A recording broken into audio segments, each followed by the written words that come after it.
बिस्मिल्लाहिर्रहमानिर्रहीम। Dear students, अस्सलाम वालेकुम। उम्मीद है कि आप खैरियत से होंगे। अल्लाह ताला आपको कामयाब करे, मेहनत करें, एग्ज़ाम बहुत नज़दीक है। तो कल वाली वीडियो में मैंने आप लोगों को फर्स्ट जो 6 चैप्टर थे उनके जो इम्पोर्टेंट क्वेश्चन थे पॉइंट ऑफ एग्ज़ामिनेशन के लिहाज से, वो सब के सब मैंने आप लोगों को पॉइंट आउट कर दिया था। लेकिन बाकी 2 चैप्टर रह गए थे। एक वाटर वाला चैप्टर है, एक इंडस्ट्री वाला चैप्टर है। तो उर्दू मीडियम 10th क्लास को मैं यही क्लियर करा दूं तो ये जस्ट उर्दू मीडियम के लिए है। और उसके बाद इंग्लिश मीडियम वाले स्टूडेंट्स के लिए इंग्लिश मीडियम में एक बुक यूज़ करूँगा। तो आप इनके जो इम्पॉर्टेंट क्वेश्चन हैं और इम्पॉर्टेंट जो सवाल हैं जो मैं आप लोगों को पॉइंट आउट करता जा रहा हूँ, आप इनके नोट्स बनाते जाएं। अगर इनमें से कोई ऐसा शॉर्ट जो आपको समझ ना आ रहा हो या फिर भी समझ ना आ रहा हो कि इसका आंसर कहाँ से कहाँ तक लिखना है, कोशिश करना है कि आपने टेक्स्ट बुक को फॉलो किया करें बजाय किसी गाइड बुक के, बजाय किसी आप हेल्पिंग बुक के। तो आप टेक्स्ट बुक को मोस्टली वर्डिंग इस्तेमाल किया करें। तो जो भी एनालिटिकल क्वेश्चन हैं, आप लोगों को एनालिटिकल क्वेश्चन जितने भी हैं, ऑब्जेक्टिव है चाहे शॉर्ट है, ये आप लोगों को मैं जितने पॉसिबल हैं सब के सब बता रहा हूँ। और ये ज़्यादा नहीं होते, हर चैप्टर के ज़्यादा मोस्टली होते हैं 1520 होते हैं, या आप इजीली कर सकते हैं। इन्हीं में से ही आपका जो कंसेप्चुअल क्वेश्चन आने हैं और एनालिटिकल क्वेश्चन आने हैं, इन्हीं से पूछे जाएंगे। तो ये देखें, चैप्टर हमारे पास वाटर वाला चैप्टर है। इसका जो पहला शॉर्ट जो आपसे पूछा जा सकता है कि इंसानी जिस्म में कितने फीसद तक पानी हो सकता है, तो ये 70% पानी पर मुश्तमिल होता है इंसान का जिस्म।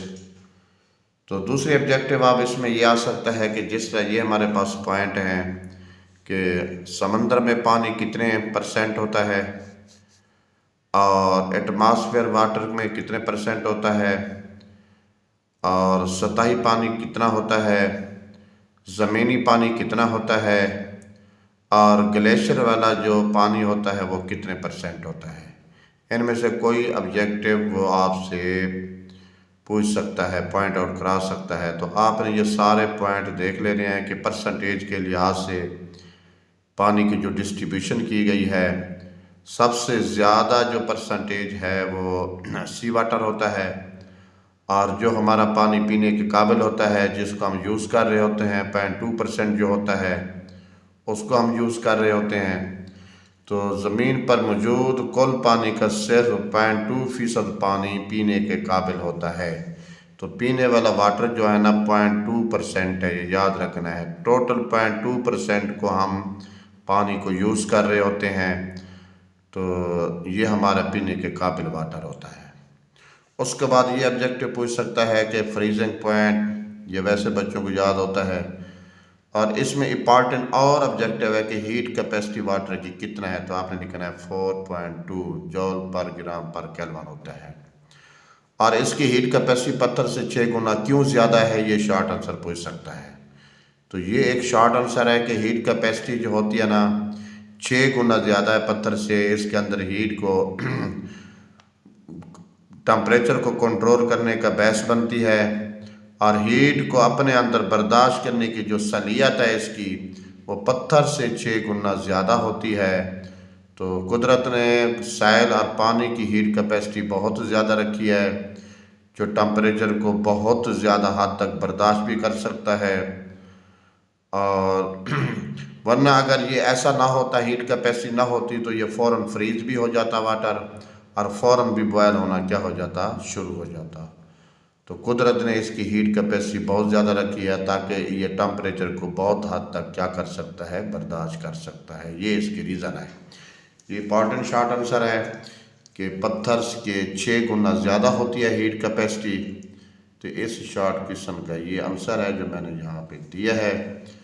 तो कि हीट कैपेसिटी क्यों ज़्यादा होती है, उसकी वजह क्या है वाटर की।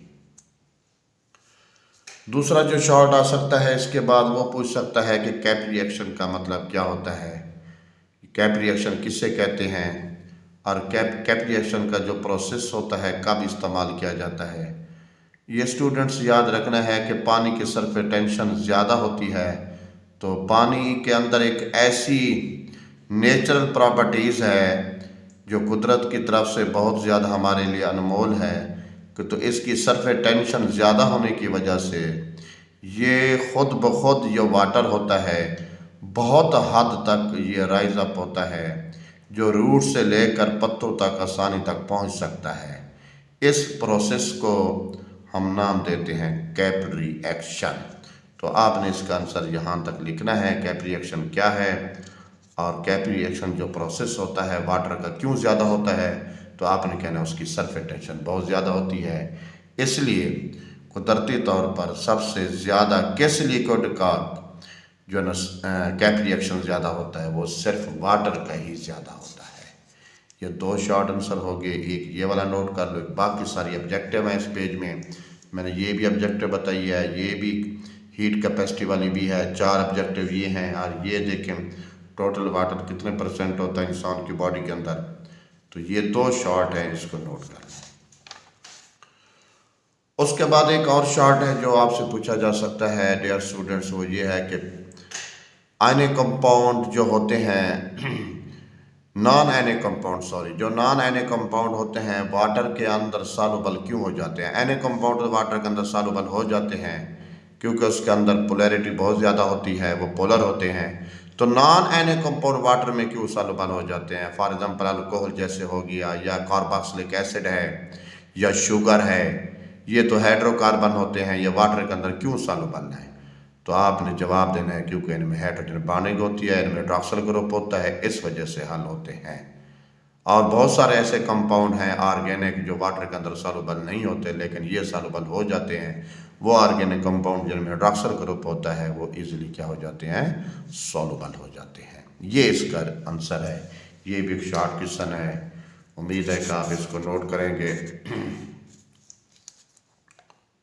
ये इंपॉर्टेंट शॉर्ट आंसर है, इसको नोट कर लें। इसका आंसर हाइड्रॉक्सिल ग्रुप होता है। उसके बाद एक और बात है कि यहाँ पे है कि कैप रिएक्शन क्या है, वाटर का मॉलिक्यूल। कैप रिएक्शन के बारे में मैंने बता दिया है। वाटर मॉलिक्यूल पोलर क्यों होता है, क्योंकि इसकी हर वो मॉलिक्यूल पोलर होता है जिसकी पोलैरिटी मौजूद होती है। पोलैरिटी उस मॉलिक्यूल के ऊपर होती है जिसके 2 साइडेड हों, एक नेगेटिव साइड हो दूसरी पॉजिटिव हो। ये देखें वाटर के मॉलिक्यूल की 2 साइडेड हैं, ये 2 साइडेड होता है, नेगेटिव रीजन भी है पॉजिटिव रीजन भी है, इसलिए वाटर के मॉलिक्यूल को क्या कहा जाता है, पोलर कहा जाता है। साथ अगर ये स्ट्रक्चर भी ड्रा कर देंगे तो ज़्यादा बेहतर बात है। अगर पेपर में सवाल आ जाए कि वाटर पोलर मॉलिक्यूल क्यों है, इसको साबित करें, तो आपने कहना हर वो मॉलिक्यूल पोलर होता है जिसके 2 रीजन हो, एक नेगेटिव दूसरा पॉजिटिव, और जिसमें डिफरेंस ऑफ इलेक्ट्रोनेगेटिविटी क्या हो, मौजूद हो, यानी इलेक्ट्रोनेगेटिविटी का फ़र्क भी क्या हो, मौजूद हो।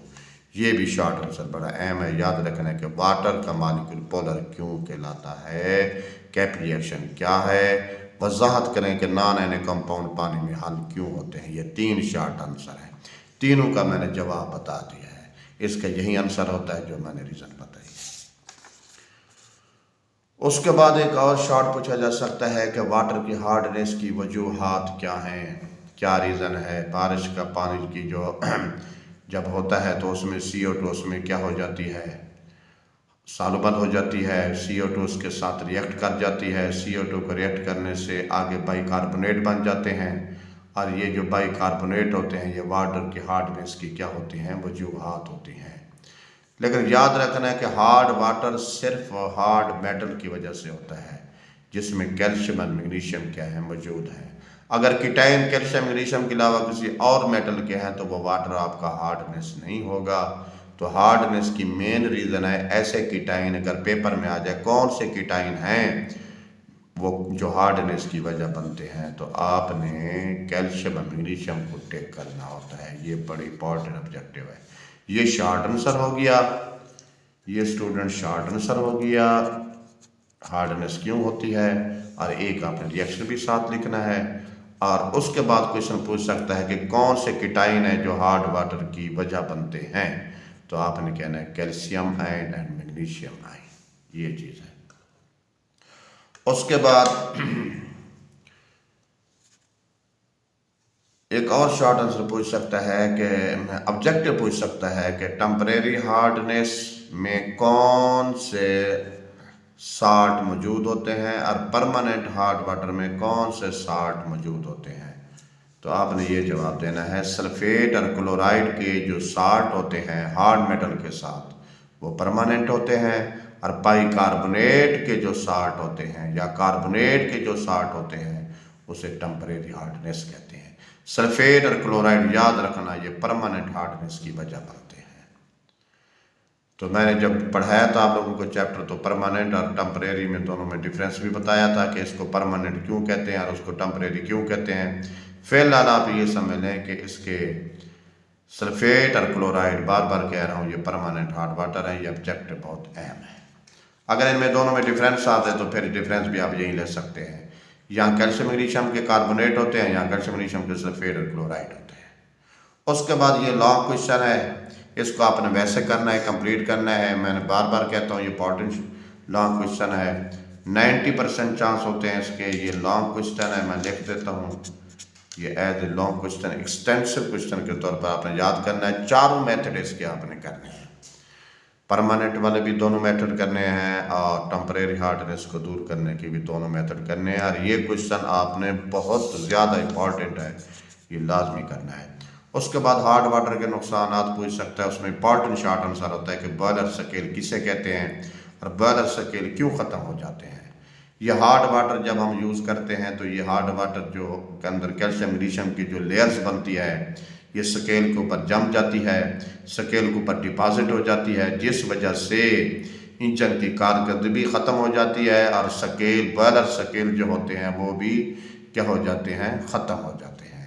ये होता है बॉयलर स्केल। इसका आंसर ये लिखा खड़ा है, आप यहाँ से लेकर यहाँ तक लिखेंगे। ये बॉयलर स्केल वाला शॉर्ट आंसर आप नोट कर लें, यहाँ पर मैं लिख देता हूँ स्टूडेंट्स, ये शॉर्ट आंसर है। उसके बाद ये देखें बॉयलर स्केल से क्या मुराद है, ये इंपॉर्टेंट शॉर्ट आंसर है, मैंने बता दिया है। बाकी ऊपर वाले उसी जो लॉन्ग क्वेश्चन याद करेंगे ये सारे इनके आंसर आपको याद हो जाएंगे, लेकिन इसमें important short answer boiler scale है, नोट कर लें।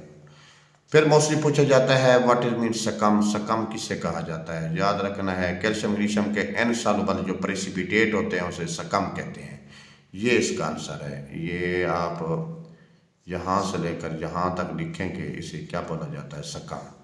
एग्जाम्पल अगर आपने देनी है तो अपनी मर्जी से कोई भी दे सकते हैं। कैल्शियम मैग्नीशियम के सल्फेट का नाम ले लें, क्लोराइड का नाम ले लें, जो पीछे आप लोगों को मैंने लॉन्ग क्वेश्चन में पढ़ाया है। कैल्शियम मैग्नीशियम के सल्फेट, क्लोराइड ये क्या होते हैं, सकम होते हैं। तो उसके बाद इंडस्ट्रियल फ्लुएंट्स का आर्टिकल है, इसमें देखते हैं कौन सी ऑब्जेक्ट बन सकती है। ये पूछा जा सकता है कि लेड कौन सी, लेड की वजह से कौन सी बीमारी होती है, और उसके बाद मरकरी की वजह से कौन सी बीमारी होती है। ये नोट कर लें, ये बहुत इंपॉर्टेंट ऑब्जेक्टिव है।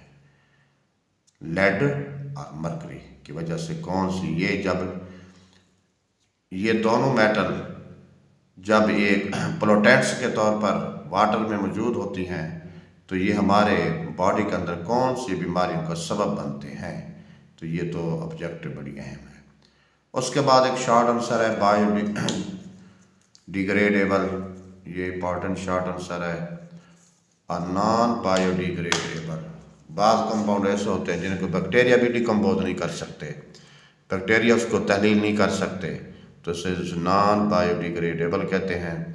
और जिनको बैक्टीरिया कर सकते हैं उनको बायोडिग्रेडेबल कहते हैं। ये बड़ा इंपॉर्टेंट शॉर्ट आंसर है। उसके बाद ये पेपर में सवाल पूछा जा सकता है कि एलजी की ग्रोथ की वजह से ऑक्सीजन क्यों कम होती जा रही है।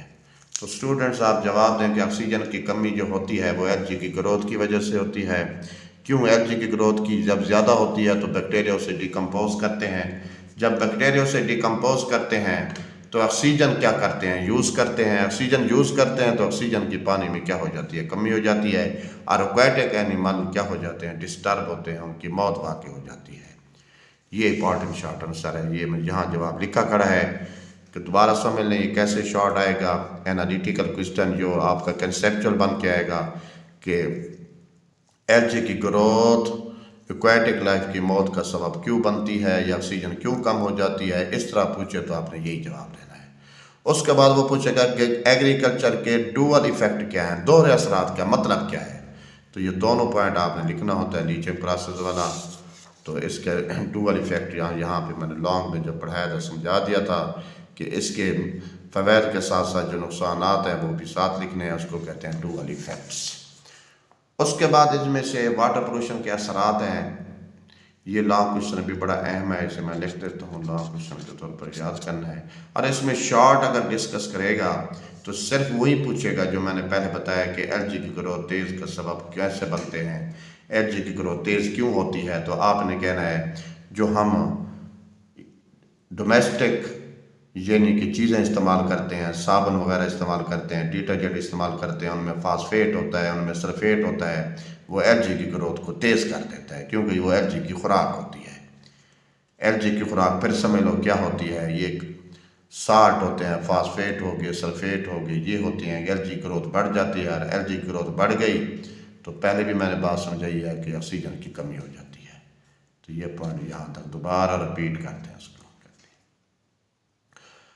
उसके बाद हम आ जाते हैं कि इस क्वेश्चन की तरफ जो हमारे पास डिजीज़ हैं, वाटर बॉर्न डिजीज़, जिसको पानी की वजह से पैदा होने वाली बीमारियां, उनमें इम्पॉर्टेंट शॉर्ट ऑब्जेक्टिव है ये कौन सा बैक्टीरिया होता है, वेबरस्कुलर जो होता है, ये किस बीमारी का सबब बनता है। तो आपने कहना है ऐसा, ये देखें वेबरस्कुलर, ये इसको टिक करना है। उसके बाद वो कह सकता है कि short answer what is means fluorosis, fluorosis का मतलब क्या होता है, ये भी अक्सर पेपर में आया पड़ा होता है। तो आपने बताना है फ्लोराइड इस्तेमाल ज़्यादा हो जाए जो बॉडी के अंदर तो उसे हड्डियाँ दांतों का ख़राब होने का सबब बनता है, उसे फ्लोरिसिस का नाम देते हैं। उसके बाद एक और शॉर्ट है, पानी की वजह से पैदा होने वाले जो बीमारियाँ हैं उनको कैसे बचा जा सकता है, तहफ़्फ़ुज़ात कैसे कर सकते हैं। तो तीन बातें हैं, एक ये पॉइंट है, दूसरा ये है सेवरेज वाला सैनिटरी सिस्टम सही रखना चाहिए, और तीसरा पॉइंट ये है कि हम केमिकल पोल्यूशन में शदीद बीमारी का सबब बनती है तो पेस्टिसाइड और दूसरे केमिकल इस्तेमाल में सख्त कंट्रोल करना चाहिए। जो हम स्प्रे वगैरह इस्तेमाल करते हैं, पेस्टिसाइड इस्तेमाल करते हैं, तो वो ये ज़्यादा अमाउंट में इस्तेमाल नहीं करना चाहिए। तो इसलिए ये वाटर पोल्यूशन का क्या बनती है, सबब बनती है। अगर वाटर पोल्यूशन को रोकना है तो इन चीज़ों से हमें बचना पड़ेगा, इनकी हिफाजत करनी पड़ेगी। तो एक और शॉर्ट आंसर है कि स्विमिंग पूल की सफाई का ख्याल कैसे रखा जाए। तो क्लोरीनेशन से रखा जाता है। आप क्लोरीनेशन के साथ साथ ये रिएक्शन भी साथ लिखें, क्लोरीनेशन का रिएक्शन है, ठीक है ना स्टूडेंट्स। ये रिएक्शन भी लिखना है और क्लोरीन का रिएक्शन भी वाटर के साथ कराना है। तो ये है स्विमिंग पूल की सफाई का तरीका, जिसकी वजह से जो हमारे आगे क्लोराइड जो बनते हैं या जो ऑक्सीक्लोराइड जो हमारा बन रहा होता है, ये बैक्टीरिया को क्या कर देता है, मार देता है ऑक्सीक्लोराइड। ये ऑक्सीक्लोराइड जो होते हैं ये बहुत ज़्यादा रिएक्टिव होते हैं। और ऑक्सीक्लोराइड कैसे बनते हैं, ये क्लोरीनेशन की वजह से बनते हैं। जब क्लोरीन वाटर के साथ रिएक्ट करती है तो उस वक्त ये बनते हैं। और ऑक्सीक्लोराइड जो क्या होते हैं, वो रिएक्टिव होते हैं, माइक्रो ऑर्गेनिज्म को क्या कर देते हैं, ख़त्म कर देते हैं। तो उसके बाद जो हमने देखना है कि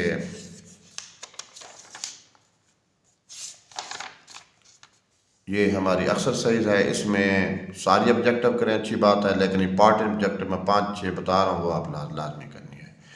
पहली ऑब्जेक्टिव नोट कर लें, दूसरे नंबर वाली हीट कैपेसिटी कितना है, 5वें नंबर वाली, 6ठे नंबर वाली परमानेंट हार्डनेस को किसके इस्तेमाल से ख़त्म किया जाता है। तो बताएं स्टूडेंट, परमानेंट हार्ड वाटर में क्या होते हैं, या ज़ोलाइट होता है या सोडा ऐश होता है।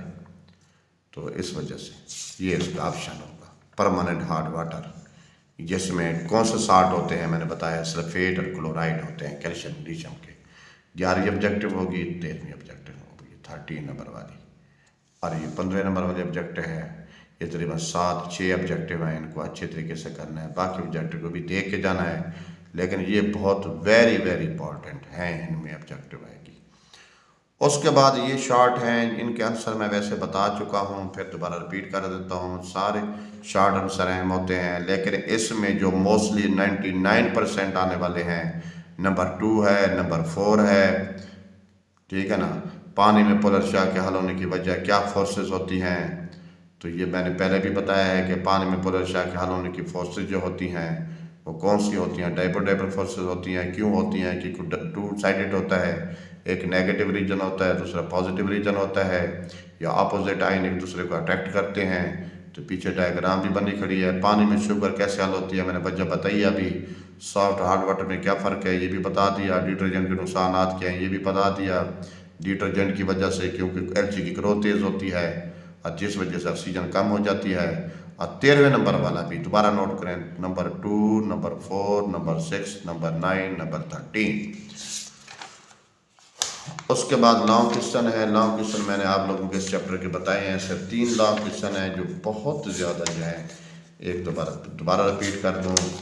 एक तो है वाटर पोल्यूशन के असरात, दूसरा है ये इंडस्ट्रियल फ्लड्स इसके चांसेस होते हैं, और उसके बाद ये हार्ड वाटर को रिमूवल मेथड, जितने भी हार्डनेस को रिमूवल मेथड है, टेम्परेरी हार्ड वाटर है चाहे हमारा परमानेंट हार्ड वाटर है, इसके रिमूवल मेथड आपने करने हैं। Method of removing of hardness, यानी हार्डनेस को ख़त्म करने के तरीके, ये बड़ा इंपॉर्टेंट है। और चौथे नंबर पे आपने जो कर देना है वो ये कर देना है कि पानी की पोलर नेचर पर नोट लिखें। तो उसमें आपने ये डायग्राम लाजमी बनानी है। अगर ये क्वेश्चन आ जाए पहले तो उनमें से उसी 3 क्वेश्चन में से आएगा, वरना ये भी आप उसके साथ ऐड करें। ये 4 इंपॉर्टेंट लॉन्ग क्वेश्चन हैं। तो ये चैप्टर ख़त्म हो गया स्टूडेंट्स। इसके शॉर्ट भी मैंने जो कंसेप्चुअल दरमियान में बनने होते हैं वो सारे बता दिए हैं, डिस्कस किए हैं, और एंड वाले भी जो इम्पॉर्टेंट है वो बता दी हैं। वैसे उम्मीद है कि एंड वाले सारे कर लेंगे, लेकिन जो इम्पॉर्टेंट है 95% जिनके चांसेस हैं वही वाले हैं। तो दरमियान में जो क्वेश्चन बताने थे वो मैंने सारी ऑब्जेक्टिव भी बता दी, शॉर्ट भी बता दिए, लॉन्ग सिर्फ मैंने 4 बताए हैं। इन 4 लॉन्ग को आपने अच्छे तरीके से करना है। ये 4 लॉन्ग क्वेश्चन है। उसके बाद हम नेक्स्ट चैप्टर में जाते हैं। लास्ट हमारा चैप्टर है इंडस्ट्री के बारे है। तो सबसे पहली ऑब्जेक्टिव इसमें जो बनती है वो ये है कि पाकिस्तान के जब बना था, जो पाकिस्तान के हिस्से में इंडस्ट्रीज़ आई थी वो कितनी आई थी, और इंडिया के हिस्से में कितनी आई थी, और टोटल उस वक्त कितना थी। ये आप यहाँ से बातें आपको मिल जाएंगी। मिनरल ओर में क्या फ़र्क है ये मैंने आपको समझाया भी था कि ओर में कंसंट्रेशन ज़्यादा होती है, मिनरल में कंसंट्रेशन मेटल की कम होती है, इसलिए आसानी से कम लागत से हासिल कर सकते हैं। ये थोड़ा सा मुश्किल तरीके से करते हैं। ये इंपॉर्टेंट शॉर्ट आंसर है, इसको मैं ASQ लेके जा रहा हूँ। उसके बाद इसमें ऑब्जेक्टिव के बालों का जो कलर होता है ना वो किस मेटल की वजह से कैसा होता है। सुर्ख बाल क्यों होते हैं, किस वजह से होते हैं, मोलिब्डेनम की वजह से होते हैं, सुनहरे कैसे होते हैं, टाइटेनियम की वजह से होते हैं। ये मैंने टिक कर दी हैं, हाईलाइट भी कर दी हैं, आपको नज़र आ रहे होंगे। तो आप ये ऑब्जेक्टिव ज़रूर नोट करें, इंपॉर्टेंट है। उसके बाद नेक्स्ट पेज की तरफ आते हैं कि और की कंसंट्रेशन के जो मेटलर्जिकल ऑपरेशन के जो तरीके हैं वो याद रखना है, वो 3 हैं। ये लॉन्ग क्वेश्चन है और बहुत ज़्यादा अहम है। जैसे लॉन्ग क्वेश्चन के तौर पर आपने करना है, ग्रेविटी सेपरेशन है, फ्लोटेशन है, इलेक्ट्रोमैग्नेटिक सेपरेशन है। ये तीनों मेथड आपने अच्छे तरीके से करना है। डायग्राम भी आपने नोट कर देनी है, ठीक है ना। उसके बाद रोस्टिंग मीन, रोस्टिंग की सिर्फ डेफिनेशन कर लें, सिर्फ रोस्टिंग की डेफिनेशन कर लें। रोस्टिंग मीन क्या होता है, ब्लंट टेम्परेचर पर गर्म किया जाता है, और इसका ये रिएक्शन भी साथ लिखना है। रोस्टिंग की अगर डेफिनेशन आ जाए, रिएक्शन साथ लिखना है। बच्चे बाद रोस्टिंग की थोड़ी सी करते हैं, उसके बाद छोड़ देते हैं, आपने ये भी साथ ऐड करना होता है। ये भी रोस्टिंग का रिएक्शन है। उसके बाद स्मेल्टिंग में आ जाते हैं। स्मेल्टिंग एक लॉन्ग क्वेश्चन के तौर पर आता है, इसे आपने मुकम्मल करना है। स्मेल्टिंग है या बेसिमराइजेशन है, ये आपने एज ए लॉन्ग क्वेश्चन। लेकिन इसमें जो इम्पॉर्टेंट बातें हैं सब्जेक्ट शॉर्ट क्वेश्चन वाली या ऑब्जेक्टिव वाली वो बता दो। एक तो आपने ये बताना है कि मैट क्या चीज़ है, इसे क्या बोलते हैं, और इसमें कौन से 2 कंपाउंड का मिक्सचर होता है, वो है फेरस सल्फेट और क्यूपरस सल्फेट का मिक्सचर। कितने % इसके अंदर होती है, 45% क्या होती है, मेटल होती है। तो ये परसेंटेज भी याद कर लें, और किन को 2 कंपाउंड का मिक्सचर है ये भी ऑब्जेक्टिव याद कर लें, ये भी कर लें। और ये खुद भी एक ऐसा शॉर्ट क्वेश्चन है, मैंने नीचे लिखा हुआ है SQ, ये शॉर्ट आंसर पूछ सकता है, और ये ऑब्जेक्टिव के तौर पे पूछ सकता है। दोनों पॉइंट नोट कर लें। और इसकी शक्ल पूछ सकता है कि बेसिमराइजेशन की शक्ल कैसे होती है, ये भी एक क्या है ऑब्जेक्टिव है। और ये एक मरूजी पूछ सकता है कि सलाह का फार्मूला कौन सा है, तो आपने सलाह का फार्मूला याद रख लें, ठीक है ना। और सलाह कैसे बनता है, तो ये शॉर्ट आंसर है कि सलाह बनता कैसे, और साथ ये रिएक्शन लाजमी लिखना है, ये वाला iron oxide plus silicon dioxide, रेत डालते हैं आयरन सिलिकेट बन जाता है। और सलाह क्यों बनाया जाता है, इसकी ज़रूरत क्यों पेश आती है, तो ये वजह भी ये कंसेप्चुअल आपसे पूछ सकता है कि सलाह बनाने की ज़रूरत क्यों पेश आती है, क्यों बनाया जाता है सलाह। तो आपने कहना है कि इन कंपाउंड को, आयरन को, किसी मेटल के ऑक्साइड को रिमूव करना हो, तो क्योंकि ये आयरन जो ऑक्साइड है ये वाटर उसमें सॉल्युबल होता है मिक्सचर में, तो हमने इसको रिमूव करना होता है। इसकी रिमूविंग को आसान करने की खातिर हमने इसका क्या बनाते हैं, स्लैग बना लेते हैं। ये पेपर में आ सकता है कि स्लैग क्यों बनाया जाता है, क्या वजह होती है। उसके बाद हम आते हैं कि ब्लिस्टर कापर क्या है। ब्लिस्टर कापर की ये डेफिनेशन है, आपको पहले भी कई दफ़ा याद कराई होगी, आपने की हुई होगी। 98% इसके अंदर क्या होती है, कापर होती है, और ये 98% क्या होता है, खालिस होता है ब्लिस्टर कापर। और ये 45% था। शुरू में कितने परसेंट था, 20% कापर थी, फिर 45%, फिर उसके बाद 98% तक पहुंच गए हैं। मज़ीद हम इसको प्योरीफाई, ये शॉर्ट क्वेश्चन है, याद करें कि what is mean blister copper, blister copper किसे कहते हैं, और ऑब्जेक्टिव अगर पूछेगा तो कितने परसेंट इसके अंदर होती है, 98%। उसके बाद ये पूछेगा ऑब्जेक्टिव के इनोड जो होता है कापर का, वो खालिस कापर का होता है या ना खालिस का होता है। तो आपने कहना इनोड हमेशा खालिस कापर का होता है, क्योंकि वहाँ ऑक्सीडेशन का अमल कराया जाता है, इनोड मड बनाया जाता है ताकि इम्प्योरिटीज़ क्या बैठ जाती है, नीचे बैठ जाती हैं। और जिसको खालिस करना हो उसको इनोड, ठीक है ना। और हमने क्योंकि इसी को खालिस करना है कापर को, और ना खालिस मटीरियल भी किसका बनाना है, वो भी किसका बनाना है, वो भी हमने इसी का बनाना होता है, किसका, कापर का। तो याद रखना है कि इसमें जो ना खालिस कापर है वो इनोड होगी, और उसके अंदर जो इम्प्योरिटीज़ है वो नीचे बैठ जाएंगी मड की सूरत में। एक बात बता दो, इम्प्योरिटीज़ कापर के साथ मोस्टली औरम होता है, यानी कि गोल्ड होता है, सोना होता है, एयू होता है, या उसके साथ सिल्वर होता है। यानी सिल्वर और गोल्ड को हम इम्प्योरिटीज़ कहते हैं। तो इसको बनाना भी आपने इनोड है, और कैथोड किसको बनाना है, खालिस कापर को बनाना है। इनोड ना खालिस को बनाना होता है। दोनों इलेक्ट्रोड इसके कॉपर के होते हैं, एक खालिस का, दूसरा ना खालिस का। उसके बाद ये ऑब्जेक्टिव के तुम दोनों पॉइंट नोट करने हैं स्टूडेंट्स, ठीक है ना। उसके बाद हम यहाँ से एक शार्ट है कि सेमेटिक प्रोसेस में सलाह कैसे बनता है, मैंने बता दिया, ये नोट करें, मैंने बता दिया जवाब। सलाह गरमेट में क्या फ़र्क है ये भी बता दिया, ब्लिस्टर कापर क्या है ये भी आपको मैंने अभी बताया है, और इनोड मड किसे कहते हैं ये भी अभी यहाँ पे बताया। इनोड मड क्या होता है, दो इनोड मड में दो मेटल का क्या होता है, मिक्सचर होता है, किसका, सिल्वर का और गोल्ड का होता है। ये हमारी इम्प्योरिटीज़ होती हैं जो नीचे बैठ जाती हैं, उसे इनोड मड कहते हैं। उसके बाद नेक्स्ट क्वेश्चन में एक इम्पॉर्टेंट शॉर्ट आंसर है, बहुत ज़्यादा है कि वो मैं लिख देता हूँ, वो है सॉल्वे प्रोसेस का असूल क्या है। तो असूल लिखने के साथ ये रिएक्शन लाजमी आपने साथ लिखना है। उसके बाद इस आर्टिकल में पूछ सकता है कि कैल्सिनेशन किसे कहते हैं, कैल्सिनेशन कौन सा प्रोसेस होता है। तो आपने कहना है कि CO2 गैस यहाँ से वार होगी इस रिएक्शन में, तो ये कैल्सिनेशन का रिएक्शन भी लिखना है, कैल्सिनेशन के बारे में बताना भी है कि सॉल्वे प्रोसेस में कैल्सिनेशन कैसे की जाती है। ये कैल्सिनेशन सॉल्वे प्रोसेस की है, और सॉल्वे जो प्रोसेस है उसमें अमोनिया की रिकवरी कैसे होती है, तो आपने फिर ये रिएक्शन लिखना होता है, ये अमोनिया की रिकवरी है स्टूडेंट्स। इसको यहाँ से रिकवर करते हैं, दोबारा इस रिएक्शन में क्या करते हैं, सॉल्वे प्रोसेस में यूज़ करते हैं। इसलिए तो हमें सॉल्वे प्रोसेस सस्ता पड़ता है, क्योंकि बहुत ज़्यादा सस्ता इसलिए पड़ता है कि इसमें बहुत सारे ऐसे कंपाउंड है जो रिकवर होकर दोबारा रिएक्टेंट में क्या हो रहे हैं, यूज़ हो रहे हैं। इसको रिकवरी टावर भी कहते हैं, रिकवरी प्रोसेस भी कहते हैं। उसके बाद एक और शॉर्ट आंसर है सॉल्वे प्रोसेस के फ़वाइद क्या है, एडवांटेजेस क्या हैं। तो आप इनमें से कोई से 3 पॉइंट आप लिख सकते हैं। उसके बाद आप एंड पे आ जाएंगे जहाँ पे ऑब्जेक्टिव होती है कि ये यूनिट कहाँ पे लगाया गया, किस सन में लगाया गया, और कराची में किस सन में लगाया गया, तो ये सन याद कर लें, ये ऑब्जेक्टिव नोट कर लें।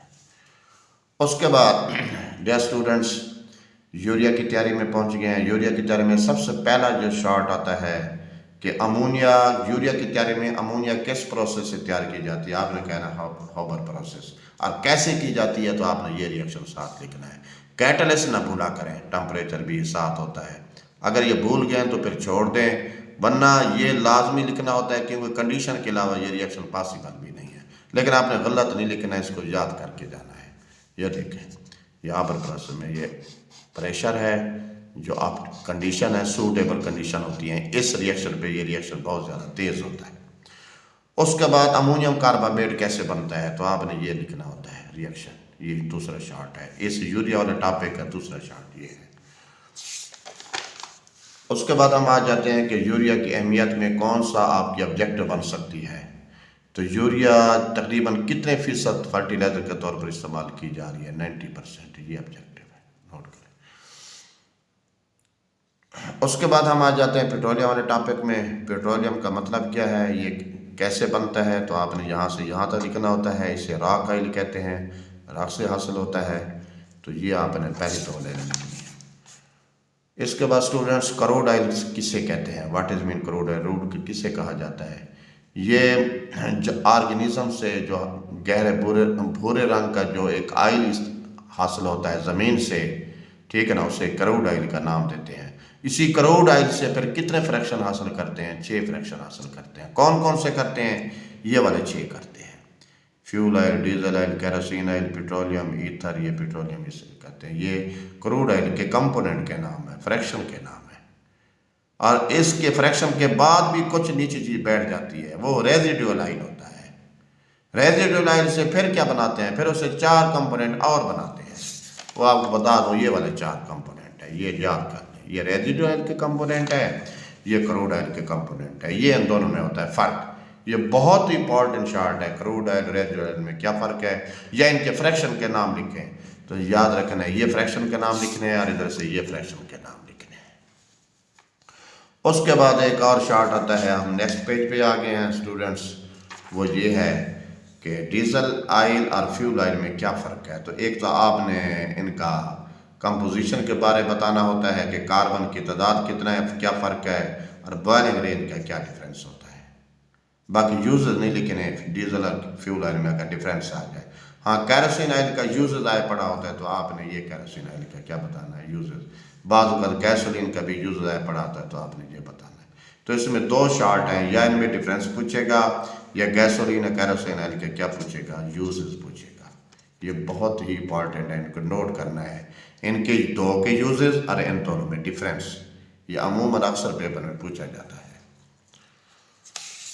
रेजिडुअल ऑयल के बारे फिर बता दूं क्या होता है। तो आपने कहना 400 सेंटीग्रेड के तक टेम्परेचर दिया जाता है, उसके बाद भी कुछ सॉलिड हालत में चीज़ें बच जाती हैं, नीचे बैठ जाती हैं फ्रैक्शन टावर के अंदर, तो उसको हम क्या कहते हैं, रेजिडुअल कहते हैं। तो उसके 4 कंपोनेंट उससे मज़ीद बनाए जाते हैं। इन 4 कंपोनेंट के नाम लिखे खड़े हैं, याद कर लें। लुब्रिकेंट्स, पैराफिन, एक्सस्पार्ट और पेट्रोलियम कोक का ये 4 कंपोनेंट हैं, इनके नाम याद करें।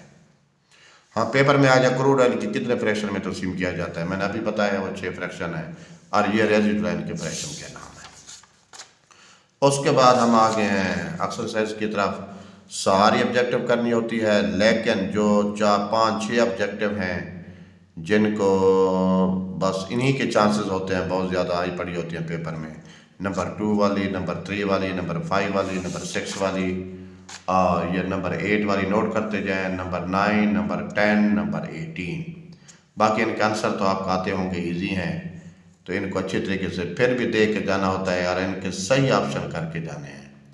बाद का स्टूडेंट से ऐसे होता है, गलत टेक करके होता है, इसको बुक से देख लेना, इसका जवाब देख लेना है। इनके आंसर फिर भी कुछ समझना है मुझसे पूछ लेना। क्रूड ऑयल को फर्नेस में किस टेम्परेचर पर गर्म किया जाता है, तो अभी मैंने आपको समझाया है कि कितने टेम्परेचर पर गर्म किया जाता है। तो 400 सेंटीग्रेड तक इसको गर्म करते हैं। और यूरिया का फार्मूला कौन सा है? यूरिया का फार्मूला ये डायमंड कार्बोनाइल, ये वाला है, बी ऑप्शन है। ये देखें सोडियम बाइकार्बोनेट गर्म किया जाता है तो क्या बनता है। तो सोडियम बाइकार्बोनेट का अगर हम हीट देते हैं तो गर्म किया जाए तो ये फिर बन जाता है। ये क्या बन जाता है? तो ये बन जाता है सोडियम कार्बोनेट। और उस सोडियम कार्बोनेट के दौरान कौन सी गैस इवाल्व होती है? वो होती है CO2 गैस। तो यहाँ पे CO2 का ऑप्शन है, CO2 लिखेंगे। मीठा सोडा का फार्मूला होता है, इससे सोडियम कार्बोनेट बनती है। सोडियम कार्बोनेट का ऑप्शन नहीं है, तो वहाँ उस दौरान CO2 गैस क्या हो रही होती है? इवाल्व हो रही होती है, खारिज हो रही होती है। हाँ, कौन सा गैसोलीन में आपको पता है ऑक्टेन नंबर होता है। ऑक्टेन का मतलब होता है 8 आपने कार्बन को टेक करना है, ठीक है ना। तो इनमें से कौन सी फ्रैक्शन पेट्रोलियम की फ्रैक्शन नहीं है? पेट्रोलियम की फ्रैक्शन इनमें से अल्कोहल नहीं होती। अल्कोहल पेट्रोलियम में नहीं होती, ये उसकी फ्रैक्शन का नाम नहीं है। आप अल्कोहल वाली बरूजी को क्या करेंगे? टिक करेंगे। तो ये सारी ऑब्जेक्टिव आप कर लेंगे, इजी है, कोई मसला नहीं है। उसके बाद है कि मुख्तसर सवाल आते हैं। ये शॉर्ट आंसर सारे अहम हैं, सारे एक दफ़ा कर लेंगे तो ज़्यादा अच्छी बात है। जो मैं आप लोगों को 5 बता रहा हूँ, ये आपने हर सूरत में और अच्छे तरीके से करके जाना है। मेटलर्जिकल ऑपरेशन के नाम सारे लिखने होते हैं, सारे वपरासी के फ़वाइद मैंने बता दिए हैं, असूल मैंने अभी बताया है, और अमोनिया को रिकवर कैसे किया जाता है ये अभी बताया है। यानी 2, 5, 6, 9 और पेट्रोलियम किस तरह बनता है अभी बताया है। रॉक ऑयल से बनता है 11, ठीक है ना। उसके बाद 14 और 16 और 13 भी शामिल करें केरोसिन ऑयल का। केरोसिन ऑयल भी बताया है, इनमें डिफरेंस भी बताया है। ये सारे मैंने आंसर आपको पीछे से बता दिए हैं, लेकिन मैंने इनको दोबारा रिपीट कर दूँ। 13, 14, 16, इधर से 2, 5, 6, ठीक है ना, 9, 11, ये 8 शॉर्ट आंसर तकरीबन बनते हैं। और इन्हीं के आंसर मैंने दरमियान में सारे डिस्कस किए हैं। ये था जो है ना इन 2 चैप्टरों का गैस। 6 चैप्टरों का मैंने रात आप लोगों को बता दिया था स्टूडेंट्स। अब इनमें इंपॉर्टेंट लॉन्ग आपको बता दूं। यूरिया और सॉल्वेंट प्रोसेस, बेसिमराइजेशन, समेल्टिंग और मेटलर्जिकल और की कंसंट्रेशन के 3 मेथड, ये 5 क्वेश्चन बता देंगे। दोबारा रिपीट कर दें कि और की कंसंट्रेशन के तीनों मेथड, मेटलर्जिकल ऑपरेशन के तीनों, और बेसिमराइजेशन, समेल्टिंग, सॉल्वेंट प्रोसेस, यूरिया, ये 4 आर्टिकल हैं। 5 आर्टिकल हैं। ये चैप्टर बड़ा अहम होता है, और इसमें ये अगर स्टूडेंट्स आप इसको अच्छी तरीके से कर लेना, इसमें नंबर बिल्कुल नहीं कटते, क्योंकि ये डायग्राम अगर बना लें, क्वेश्चन सही लिख लें, तो ये टेक्निकल होते हैं, ठीक है ना। और टू द पॉइंट आपने बात लिखनी होती है, तो इसमें नंबर बिल्कुल नहीं कटते। ये कम्बिनेशन बहुत अच्छा है। और इसका जो ना मोस्टली बच्चे जो होते हैं एंड वाला चैप्टर नहीं करते, बस शॉर्ट आंसर कर लिए। और जो आपको इस दफ़ा 35% पेपर आना है ना कंसेप्चुअल, वो आपका एनालिटिकल जो क्वेश्चन आना है, वो आपका दरमियान में से क्वेश्चन चुनेगा, और वो आपसे पूछेगा कि इसकी रीज़न क्या है, इसको जस्टिफाई करें, ये कैसे जवाब होगा। तो आपने थोड़ा सा सोच समझ के उसका जवाब देना होता है। और मैंने भी कोशिश की है कि आपको बता दिया कि इस तरह के क्वेश्चन आपसे पूछेगा एग्जामिनर। ठीक है स्टूडेंट्स, ये दोनों चैप्टर का गैस था, मैंने आप लोगों को बता दिया। आप उम्मीद है कि इंशाल्लाह आप करेंगे। फिर उसके बाद आप एंड पे आपकी आसानी की खातिर उसने की बनाई होती है, ग्लोसी बनाई होती है। इसमें यह होता है कि किसी भी टॉपिक के जो है ना टर्म है, उसका अगर मतलब समझ नहीं आ रहा तो आप यहाँ से देख लिया करें, ठीक है ना। पहले तो आपको सारा कुछ ये सारी जो है जितने ये टर्म्स हैं इनको एकदम नज़र देखना है कि कोई ऐसी टर्म आपको समझ ना आई हो कि आपने पीछे ना पढ़ा, तो उसको देख लेना है। ये इंपॉर्टेंट बातें होती हैं, ठीक है ना। और उसके बाद एंड पर है कि यहाँ पे उसने लिखा है तंदुरुस्ती 1000 नेमत है। ये भी बहुत अहम बात है, क्योंकि आपने अपनी सेहत का ख्याल रखना है। सेहत अच्छी होगी तो फिर आपसे केमिस्ट्री तैयार होगी, वरना फिर ये तैयार आपसे नहीं होनी। आपने अपनी सेहत का ख्याल रखना है, बहुत ख्याल रखना है। मौसम के लिहाज से सेहत का ख्याल रखना होता है, और अपनी ग़िज़ा का ख्याल रखना है। तो आपको चाहिए कि आप दूध रोज़ाना डेली इस्तेमाल करें, लाजमी करें। आप अपनी सेहत का बच्चों का ख्याल रखा करो, क्योंकि सेहत बच्चों के लिए बहुत अहम अनमोल नेमत है। लेकिन सेहत होगी तो वे इंशाअल्लाह आपसे फिर ये केमिस्ट्री की सारी तैयारी होगी। तो अब यहीं पे बात एंड कर रहे हैं। आपने मेरे लिए भी दुआ करना है, और इंशाअल्लाह चंद एक दिन रह गए हैं, चंद दिनों के बाद आपका एग्ज़ाम है। मैंने फुल बुक ये उर्दू मीडियम की बुक का फुल गेस्ट मैंने बता दिया है। फिर भी कोई प्रॉब्लम हो, मेरा नंबर आपके पास मौजूद है, ठीक है ना। मेरा जो है ना, ये आपको मैं अपना कांटेक्ट नंबर दे दूँ, आप उस पर रब्ता कर सकते हैं। 030174207114, ये मेरा कांटेक्ट नंबर है और लिंक भी आपको मैं सेंड कर दूँगा। और इसके अलावा मेरे तकरीबन भी जो है ना वो वीडियोस मौजूद हैं, और जैसे जैसे मुझे टाइम मिलता है या क्लास में जो वीडियो बन जाती है वो भी मैं अपलोड कर देता होता हूँ। अगर कोई टॉपिक आपको फर्स्ट ईयर का, ये नहीं कोई बच्चा भी सुन रहा हो, फर्स्ट ईयर का, सेकेंड ईयर का, 9th 10th Urdu English medium का कोई आर्टिकल आपको मुश्किल पेश आ रही हो, तो आप मुझे सेंड बता दिया करें, इंशाअल्लाह आपको मैं भेज दिया करूँगा इंसान खातर। ठीक है, अल्लाह हाफिज़। अल्लाह ताला आपको खुश रखे। तो आप मेहनत करें, अल्लाह ताला आपको किसी की मेहनत ज़ाया नहीं करता। अल्लाह हाफिज़।